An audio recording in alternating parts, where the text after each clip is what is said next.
Okay, now we can start there.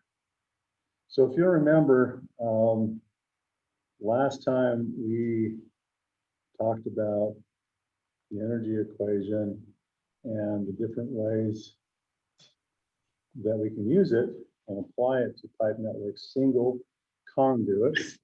And we went through two of the different methods, one being find the head loss in our system and the other one find the flow rate in the system.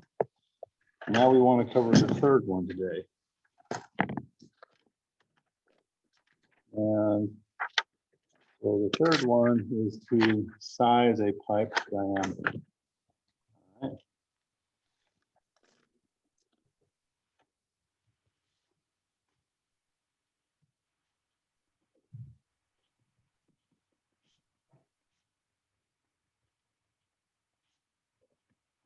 So whereas the first two are analysis, this is actual design.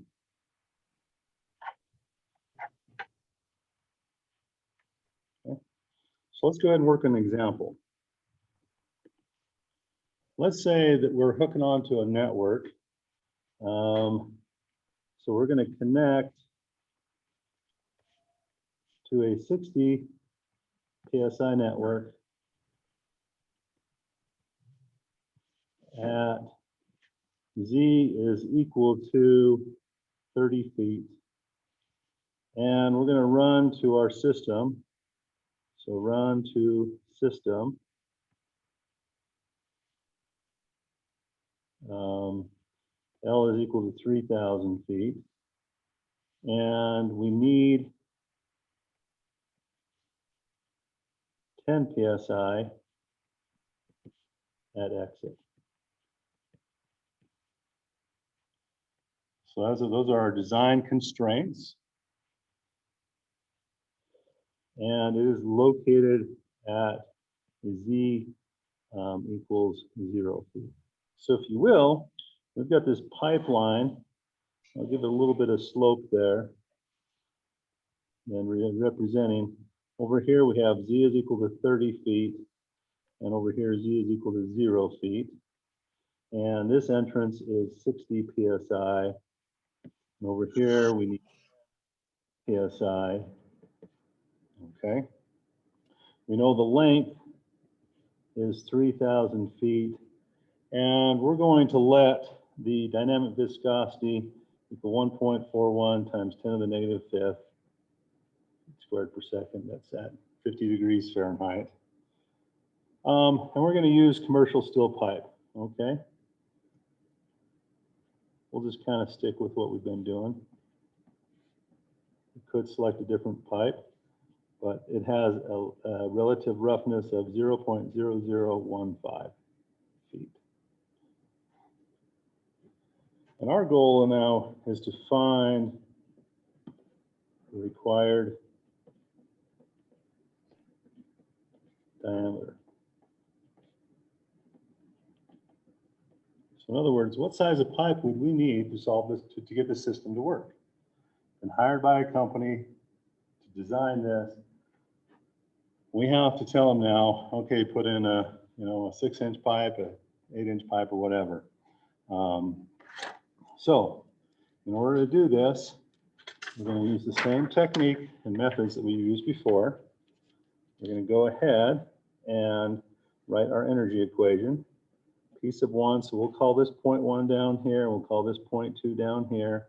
So P sub 1 over gamma plus Z sub 1 plus V sub 1 squared over 2G, no pump or turbine, equals P sub 2 over gamma plus Z sub 2 plus V sub 2 squared over 2G, plus then our friction loss, F times L over D times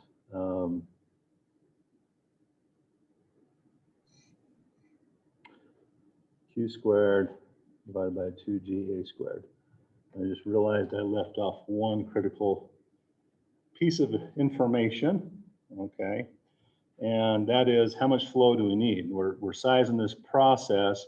We know what the pressure is at the other end, but we also need to know what is the flow rate that they need.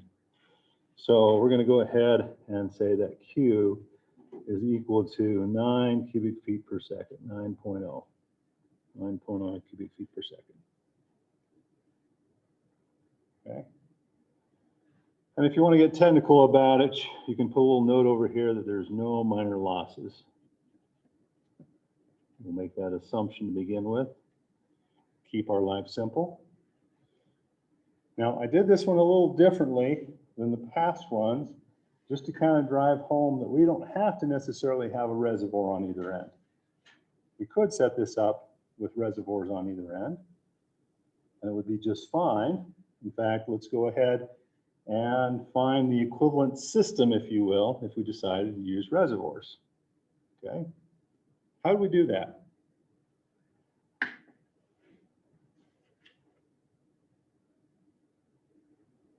Any ideas how we would go ahead and convert this over to an equivalent system, a system that would show us the exact same thing if we wanted to use the reservoir concept?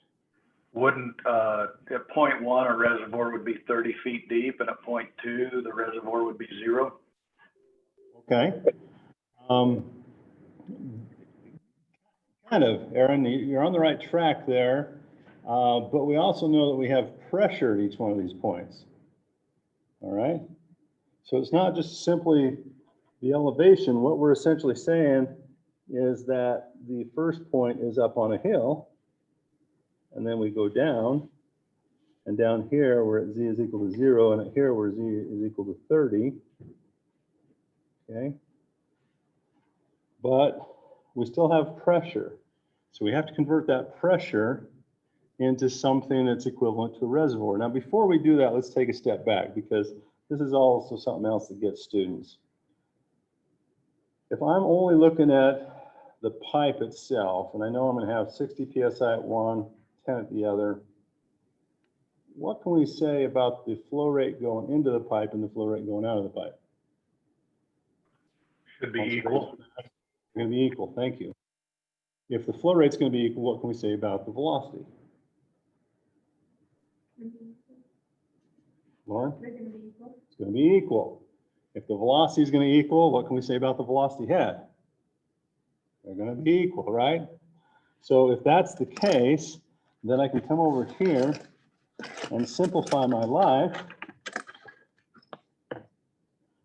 by saying that this velocity here is going to cancel out that velocity. For a constant diameter pipeline, the flow rate's going to be equal, the velocity is going to be equal, therefore the velocity head is equal, so those things cancel out. They don't go to 0, they cancel each other out, which is the same thing as if they were 0, but slight distinction there, okay? Now I've got my z's put in there, but now I have to take care of my pressure. Okay, so now I have to convert my pressure into pressure head.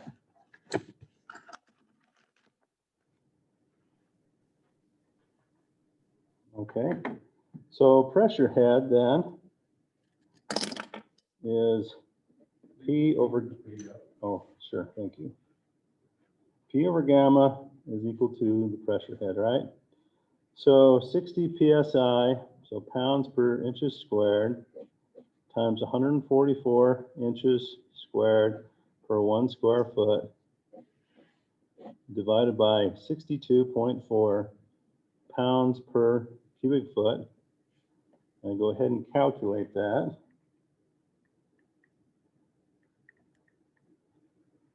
And I get 138.5 feet. So a piece of 1, if I turn this into a tank up here, would be at elevation 168.5. 30 feet plus 138.5. Okay. And then the 10 psi would be 23. So down here, I'm going to have my tank, and its water level is going to be at 23 feet. I've rounded those a little bit, but not too much, so that's pretty close. Okay, I took and went 10 pounds per inches squared, 144 divided by 62.4. That gives me my 10, sorry, not 10. You said 10, right? 20 23, I'm sorry, yeah, 23. 23 feet, that's equal to 23 feet, if I've done my math right. Okay. So now, in essence, I have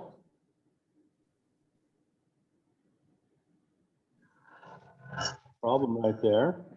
Length is equal to 3,000. Q is equal to 9 cubic feet per second. And I have to now find the required diameter for this, right?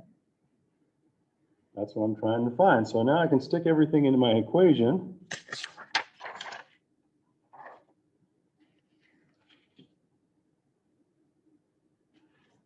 So when I take and combine those two, that equals 168. I combine these two over here, that equals 23, right? Are we comfortable with that? Okay. So now when I write my equation, I'm going to get 168.5 is equal to 23 feet plus F. I don't know my friction factor yet. My length is 3,000 feet. I don't know the diameter.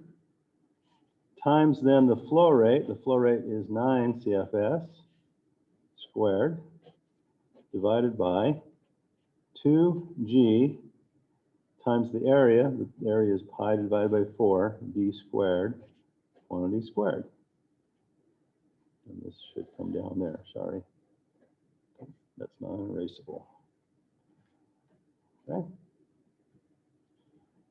So the thing to note about this is when we're finding the diameter, I'm going to have D squared squared, so D to the fourth, times D over here gives me D to the fifth.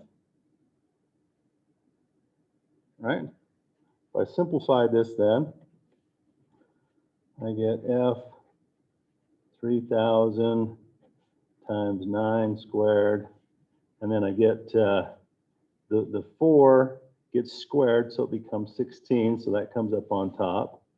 And then I get 2G pi D to the fifth.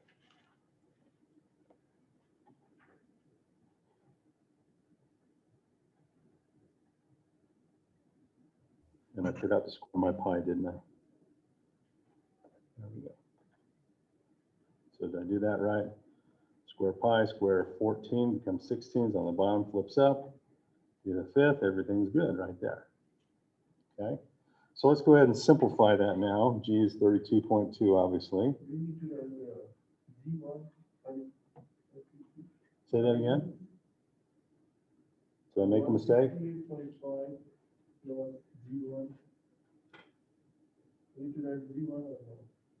Z1 is added into the 168.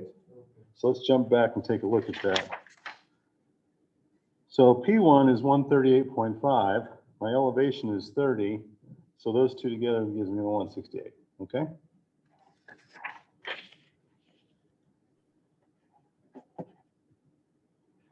All right. Now simplifying this.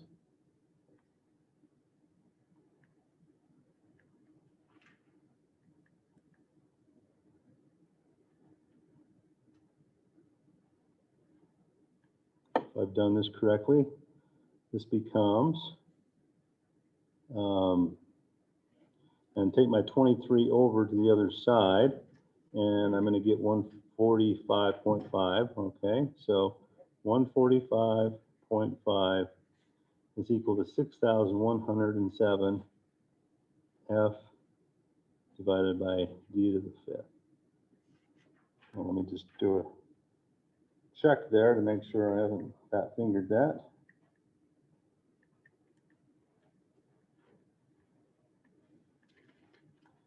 That's correct. Okay.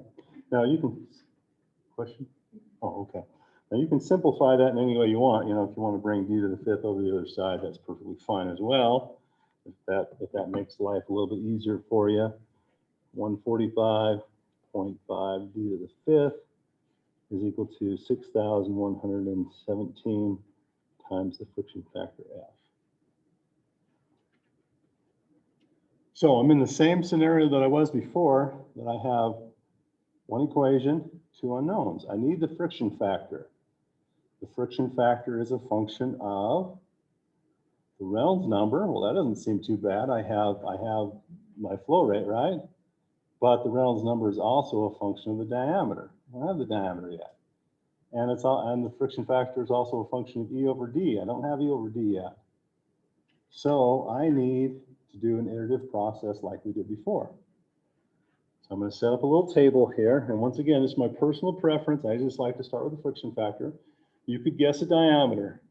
Doesn't matter. You could do it either way. But just to kind of stay with the old practice, I'm going to say a friction factor, start with 0.02. Once again, nothing magical about 0.02. It's just, it fits, right? It's kind of in that general area. And when I do that, I can go ahead now and solve this equation for the diameter. Okay?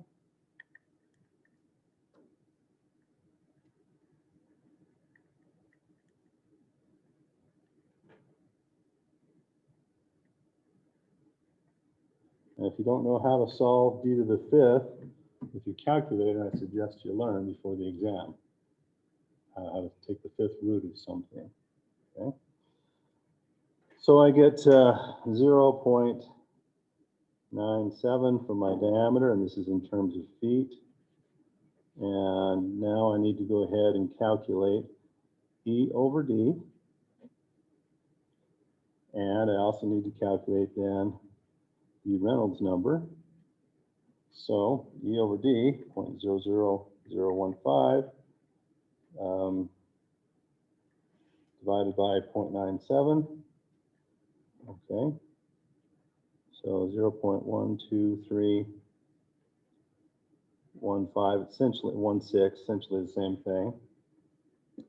And the Reynolds number, remember, we can rewrite the Reynolds number as the flow rate times the diameter divided by the kinematic viscosity divided by the area, right? But we don't know the area. The area then is a function of the diameter. So this becomes Q divided, or times D divided by the viscosity times the area, which is pi divided by 4, times D squared. The 4 goes up to the top. D, this squared cancels out with that. So I get 4Q divided by the kinematic viscosity times the diameter D. And times pi. Left pi out of there again.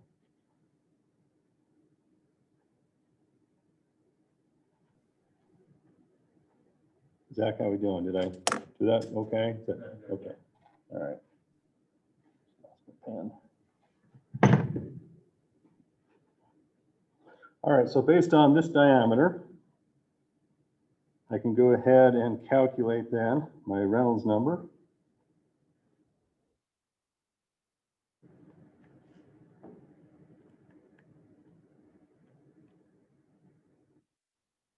I get 2.0 times 10 to the fifth.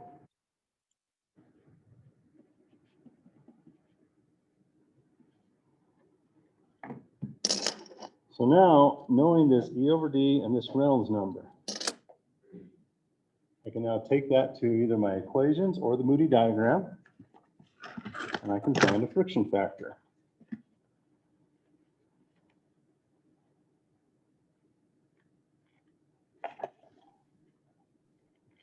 So let's bring up the Moody diagram.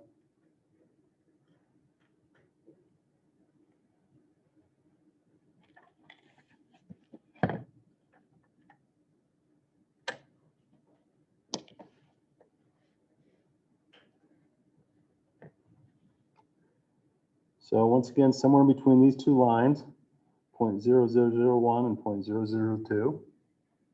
Okay, so I'm going to follow those two lines over. I got 2 times 10 to the fifth. So I'm going to come up here and kind of split those two. And I'm going to say there's 0.015, 0.016, 0.017. So it's in between 0.16 and 0.017. So 0.01 or 0.0165. So I'm going to read off the main friction factor, 0.0165. Now repeat the process. Go ahead and stick that into my equation. Okay. Fifth root. And 0.93. Okay. Now using this, I can go ahead and find a new E over D.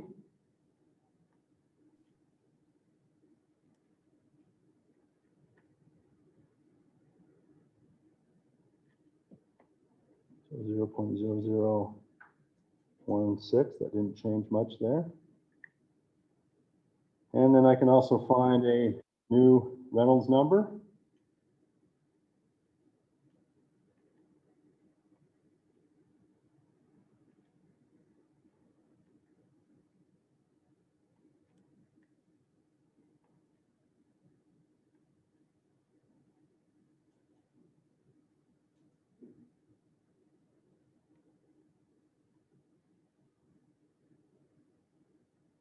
Wait, I'm thinking that I got this wrong here. Let me check that again. This is coming out to be significantly different. -5th, D is 0.93. I divide that in there. Yeah, I think I made a mistake, but this still should work. We'll just keep going. This is 8.7 times 10 to the 5th. Okay, so now I come back in here. This isn't going to make a huge difference. You guys couldn't see that, could you? Let me back out, sorry.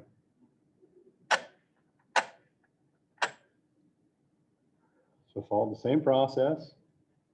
Given our new diameter, calculate our new friction factor. That friction factor, get the new diameter, new E over D, new Reynolds number. With those two values, come back to our Moody diagram. Okay.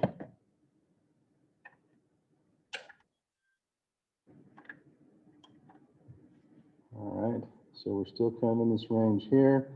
Now we're up here around 8 times 10 to the 5th. When we come in through there,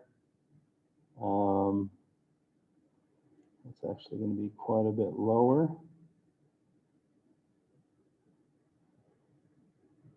So we're 1, 2, 3, in between 3 and 4. So 1, 2, 3, and 4, 3 and 4. So now we're down to 1.35.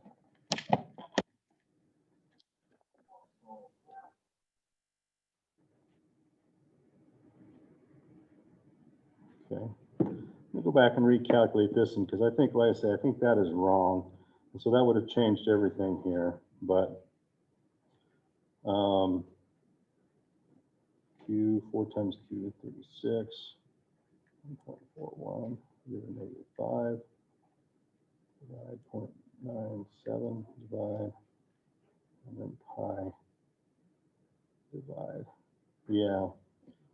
See, this right here should have been 8.3 times 10 to the 5th. But even though we made that mistake, this is still going to converge. Okay. So with that right there, I said this is 0.0135. Now I'm going to go ahead and stick that in and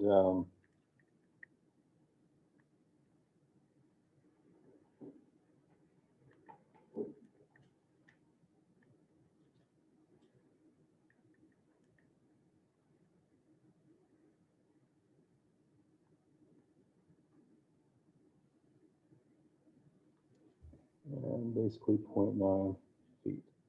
We're going to call that good. Okay. Just because I'll move it up. Yeah, thank you.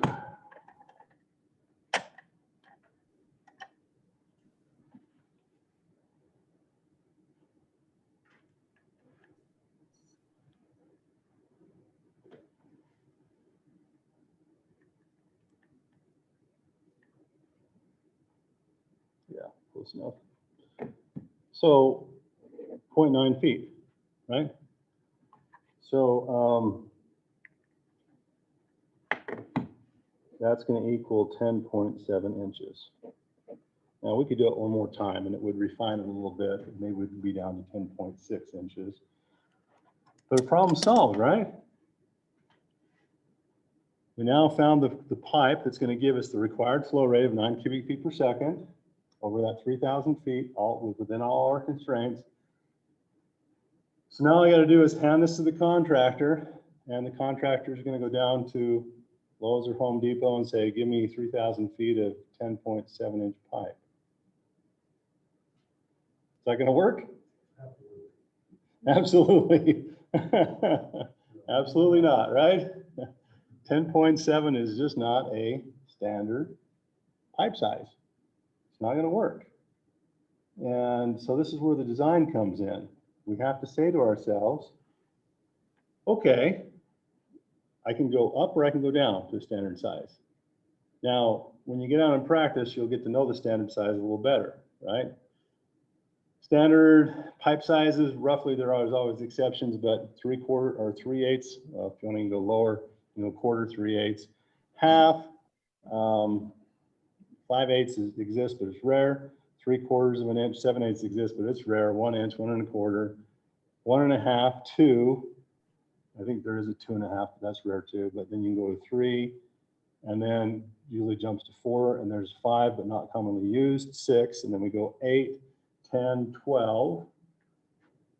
All right, and then pipelines and sewer lines diverge. Pipelines go 12, 14, 16, 18, 20, 22, 24. And sewer lines go 12, 15, 18, 21, 24. And then they keep going from there.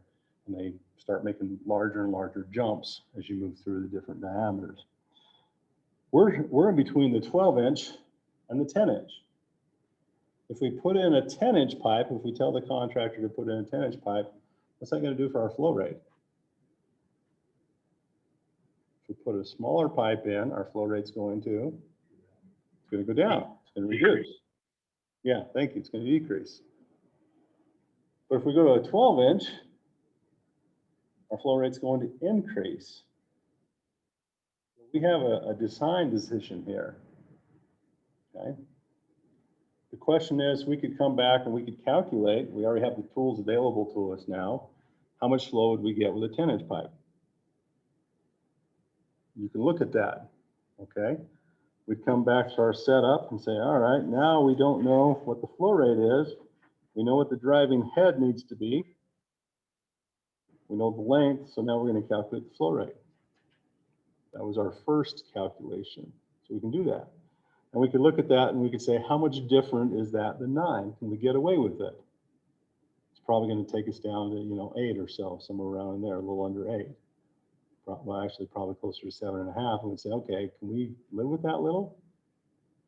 And the answer may be yes. We may be able to do that. But most likely, if this was the minimum flow rate that we could have, and that's what we normally design for, is the minimum, then we're going to have to go up to the next size. And if we go up to the next size, now we're going to have more than 9. So how are we going to control the flow? Because we only need 9 in our process. We could have a valve or a reducer. Okay, a valve or reducer. And what does either one of those do for us? Restricts the flow rate. Restricts the flow rate. Okay, and you're exactly right, Aaron. And how do we account for that restriction in our equation? Now, this is a question that we haven't covered in this class, but you may have covered it in fluids. How do we account for the restriction with our energy equation? Usually that's a minor loss, the calculation that's used based on fittings and stuff like that. Great. Yeah, so that's where we're going next, is we're going to add in these minor losses. Okay, before we leave that though, I want to highlight that you now have the tools at your disposal to solve for in a single conduit pipe, you have the tool to solve for flow rate, head loss, or design pipe diameter. Okay, you have that ability. So any single conduit, you could do those calculations. Now we're assuming round. Let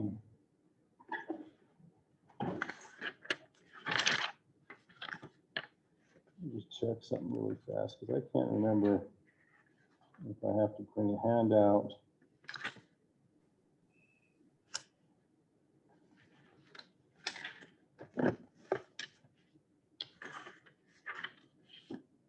If it's in this book.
Doesn't look like it's in this book, so I may have to bring a handout for those. When you guys took fluids, did you talk about non-circular conduits? When I teach it, I cover it. So if you had it for me, you should have had it. But I don't know if Professor Knudsen covers that or not. You don't think so? Okay. Yeah, it doesn't seem to be in this book. So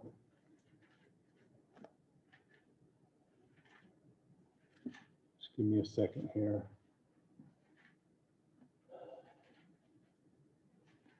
Okay. Yes. Is it more common to go drop to the lower size or the higher size, or does it just depend on the space? Yeah, that's a really good question. And the answer is it depends on what your design constraints are. So, because here's the advantage and disadvantage. If you can get away with a smaller pipe, it's less cost as far as installation goes. And as we're going to talk about next, if you throw a valve in there, we're going to have to what we call throttle the flow. So you're going to, and how a valve throttles the flow is by creating additional head loss, which means that we're burning energy up. Now, in a system that coming off of a reservoir where you have gravity flow, that may not seem like such a big deal. It's like, who cares? We have sufficient energy for what we need. But if you're in a system that you're pumping on one end and you're burning up the energy through the valve on the other end. And so you just, you're throwing money down a hole, so to speak. And so if there was a pump in this scenario, and once again, we haven't talked about pumps yet, you'd want to definitely see if you can go with the smaller pipe. And sometimes it might even be cheaper to build an extra tank at the end to store the water. Maybe our process is variable, and so it only needs that 9 cubic feet per second at select times. And so we can store up enough water, and then when we need it, pull it from our reservoir as well, it's close. And then when we don't, then we use a valve to take it back to what we need. And there's very few processes that are actually constant flow. At some point, they usually fill it up, shut it down, and then fill it up again type of thing. So there is no easy answer to your question. It is dependent upon what we need, but we try to find the way that saves us the most in operation, maintenance, and initial construction cost. All boils down a lot to that right there, okay? Now, a brief review of non-circular conduits, because not every pipe we put in the ground is round. It's possible to have an oval, or if you're doing ventilation stuff, you could have a square conduit, right? So non-circular conduits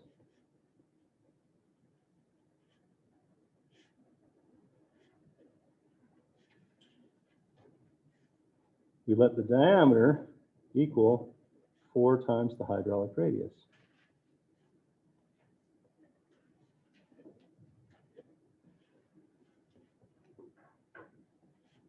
Oops, hydraulic radius. Okay. Now, hydraulic radius, remember what that was? That's equal to the area over the wetted perimeter, right? So where does this 4 come from? Let's assume that we wanted to use a non-circular conduit concept for a circular pipe. Okay. So if we use D as the diameter, then the hydraulic radius is going to equal the area over the wetted perimeter, which is going to be now pi divided by 4, d squared, divided by pi times d. So that goes out, d cancels out with that, and we're left with d over 4. Okay. So now if I take this right here and stick it back up in there, then d is equal to 4 times d divided by 4. That cancels out, and we're left with just d, which means the non-circular concept works for circular pipes as well, which makes sense. Circular pipe is just a special non-circular pipe. That makes sense. I'm kind of talking in a circle, but you can kind of see how that makes sense, right? So once again, if you have to put in a pipe that's not circular for whatever reason, you can use the same processes that we already know. You just let the diameter, anywhere there's a diameter, you replace it with 4 times the hydraulic radius. Reynolds number, all that is calculated using that, and it's a pretty good fit. All right.